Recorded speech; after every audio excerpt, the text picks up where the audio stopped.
The interview seemed to be over. I left. We spent the next few weeks at the lunar base undergoing extensive testing. Finally, the ship was ready for commissioning.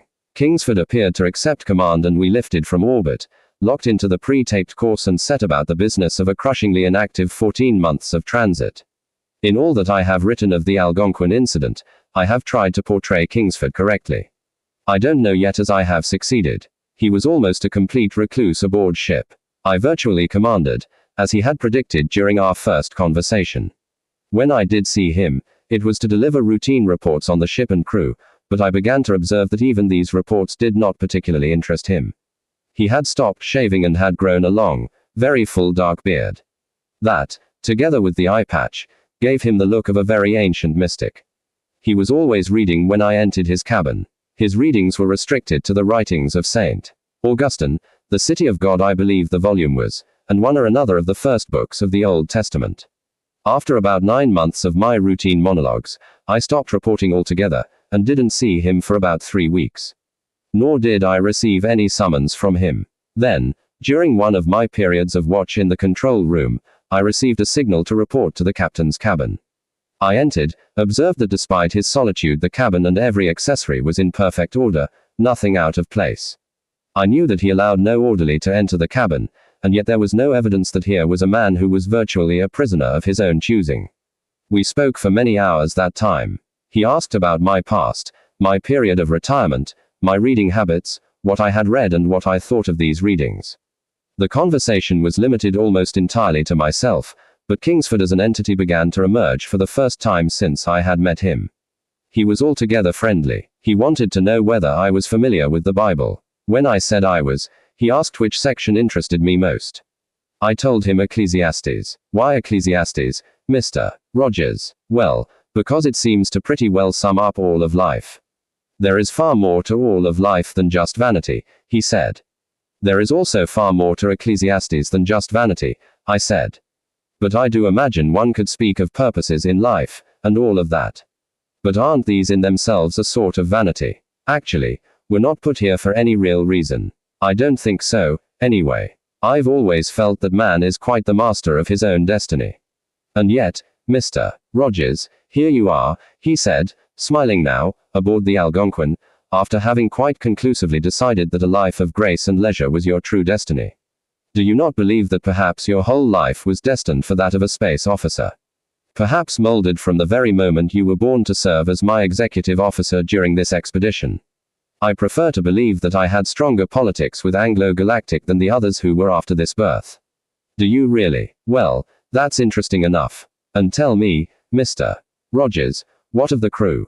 Do they still hold your faith to the last man? I've seen enough men in enough situations to know that one cannot vouch for every man, even for himself, Captain. I still believe they're a good enough crew, yes. Good enough for what? I looked at him, smiling. I believe that was actually a question for me to ask you. You think so? Perhaps. But, nonetheless, have any of them lost faith in Aldebaran IX? I think it would be wise for you to address them and judge that for yourself, I said. At this point, Captain, it's no more than any man aboard deserves. Nobody deserves anything, Mr. Rogers, he said firmly. Don't you forget that. Keep them busy, Mr. Rogers. They shall have their wealth. Their speculations on that wealth is all that need concern them. And I shall have mine. Do you intend to address the crew at any time before we reach Aldebaran IX? In good time, Mr. Rogers, he said. In good time. That was very much the way it went, Kingsford sticking to his cabin, reading his Bible, and the men occupying the monotony of space penetration with conjectures on their futures and on Aldebaran IX. It took 4 more months to raise Aldebaran. When we ran onto the range of Aldebaran, things grew a bit tricky. There were no truly accurate charts, no perfectly matched coordinates for absolute bearings, only the tape of the Essex's astro officer to trail in on. We set the tape and locked the controls in on them and turned all the scanners up full. We proceeded at 10% power, gradually drawing in on the solar system of the red star, setting a solar orbit and drawing in toward the nebula of its system. Here, the Essex's tape became useless. They had made 8 approaches before striking a parallel orbit, had not recorded the orbital timing of the various outer planets of the system, and had sort of felt their way into the 9th planet. We would be obliged to do the same thing. Throne, the astrogation officer, took over control and eased the Algonquin down, decelerating gradually over a period of 7 hours. He then brought us to a complete halt and looked up at me. "We'll have to go back out and start over, sir," he said. "I have insufficient data to bring us through correctly. It might take weeks. I don't understand how the Essex made it. Probably a big piece of luck." We lifted out of the solar plane and set the computers to coordinating positional data on Aldebaran's system. This time, the Essex's tapes were unnecessary. Throne plotted an exact course, determined to strike the 9th planet at the apogee of its orbit. None of Aldebaran's planets, incidentally, hold anywhere near a circular orbit.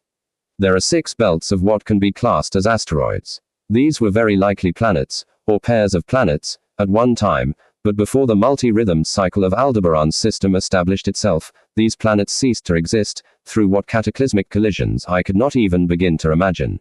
We struck an orbit about Aldebaran IX without fault, and Throne returned command to me. There was a general announcement made throughout the ship that we were in orbit about the objective planet, and shortly thereafter, the voice of Captain Kingsford, for the first time during the voyage, came over the communications system. "Attention, this is Captain Kingsford speaking. Mr. Rogers will supervise the locking of all controls into this orbit about our objective, and members of the crew will assemble on the main deck. I wish to address you. My compliments to Mr. Throne on a fine piece of ship handling in this rudimentarily charted area.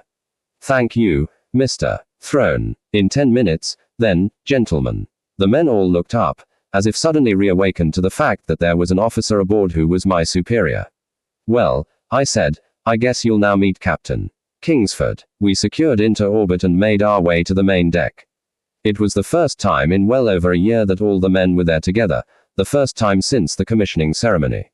I remember now that I thought for a brief instant of how few of the men I had actually spoken more than several words with, how taut and almost mechanical this entire trip had been, how the crew held a common bond as in other ships, but not of friendship as on other ships on which I had served.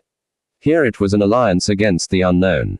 The unknown, represented not so much by Aldebaran IX, but by Captain Kingsford. He entered the main deck through the hatch from the officers' quarters, and all motion and sound among the crew stopped. He walked silently to the center of the deck, nodded briefly at me, and turned to face the men. "Here are the facts on Aldebaran IX as I know them. The assays performed on the ore I brought back display a potential yield of almost 90% pure uranium. 90%, gentlemen. You are, I am sure, aware of what this can mean for every last one of us. The extraction of this ore amounts to little more than erecting loaders on almost any site, and automatic conveyors to the refinery we will assemble for reducing the ore to a pure state. Our reaction engineers will then convey the element through the reaction process by which we will return to Earth with a hold filled with true plutonium. This is almost an automatic procedure and can be accomplished with an absolute minimum of operational difficulty. You will ask, then, why I requisitioned a manifest of so large a crew. The answer to this is precaution. There is a manner of animal life on Aldebaran IX which it is necessary that we subdue. It is a form of flying animal, quite large, which feeds through a suction action, ingesting matter with tremendous force, as it flies. This action not only nourishes the beast, it also forms the fuel for the ejection of waste gases that are its power for flight, jet propulsion, in essence. The animal is omnivorous, quite fast in flight, and leaves an area barren in its trail. It also defies all manner of remote observation. It came upon us in the Essex completely by surprise, though all our scanners and force beams were activated. It was the cause of the death of the entire crew. I alone was inside the Essex at the time. I escaped with the mere loss of an eye. How I managed to be the one to survive I cannot say. Perhaps it was fated that way. But, gentlemen, had we been prepared, had we been firmly entrenched and adequately armed, this beast would have presented no threat at all. We were not prepared then. Now we are. You are probably all familiar with the Arsenal Manifest. It was for this reason that I ordered the arms we now have on board. There has never been a reward without a hazard for men to face. This, then, is our hazard. And I assure you, no man has ever been within reach of so vast a reward. Is there anything else I can tell you? Mr. Rogers will establish a manner of arms distribution and a system of defense positions once we make landfall. We will bring the Algonquin down on a site I have already determined.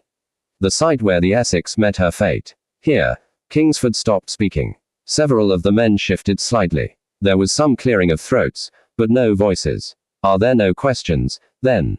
Kingsford asked. Again, no one spoke. Perhaps they were awed by the sight Kingsford presented. He had been seen by no one on board since the commissioning but myself and a junior officer who piloted the shuttle at Alpha Centauri X. They knew him without the eye patch or the beard. He seemed to have aged 20 years since the departure. He had worn the false eye during the commissioning ceremony, and now, with the eye patch and the beard, his face was darker, his expression pained.